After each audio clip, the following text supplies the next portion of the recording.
പാലക്കാട് KSUവിൽ കൂട്ടരാജി. ജില്ലാ president Nikhil Kannadi, Calicut university union chairperson ഉൾപ്പെടെയുള്ളവർ രാജിക്കത്ത് നൽകി. സച്ചിൻ വള്ളിക്കാട് ചേരുകയാണ്. സച്ചിൻ, എന്താണ് രാജിയിലേക്ക് നയിച്ചത്? അസിത, പാലക്കാട് KSUവിലാണ് ഇപ്പോൾ രാജി വെച്ചുകൊണ്ടുള്ള കത്ത് സംസ്ഥാന പ്രസിഡന്റ് അലോഷ്യസ് സേവ്യറിന് അയച്ചിരിക്കുന്നത്.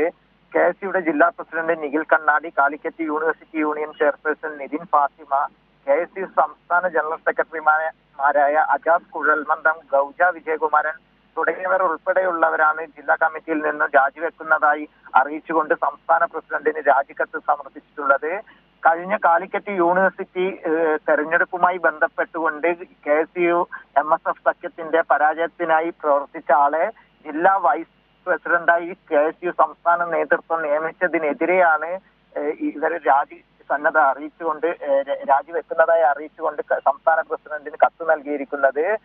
ഇന്നലെയാണ് ഇബ്രാഹിം ബാദുഷ എന്ന വ്യക്തിയെ ജില്ലാ വൈസ് പ്രസിഡന്റായി നിയമിച്ചുകൊണ്ട് സംസ്ഥാന പ്രസിഡന്റ് ഉത്തരവിട്ടത്. ഇതിൽ പ്രതിഷേധിച്ചാണ് KSU ജില്ലാ കമ്മിറ്റിയിലെ ഭാരവാഹികൾ നിലവിൽ രാജിക്കത്ത് സംസ്ഥാന പ്രസിഡന്റിന് നൽകിയിരിക്കുന്നത്. സച്ചിൻ വള്ളിക്കാടാണ് വിവരങ്ങൾ നൽകിയത്.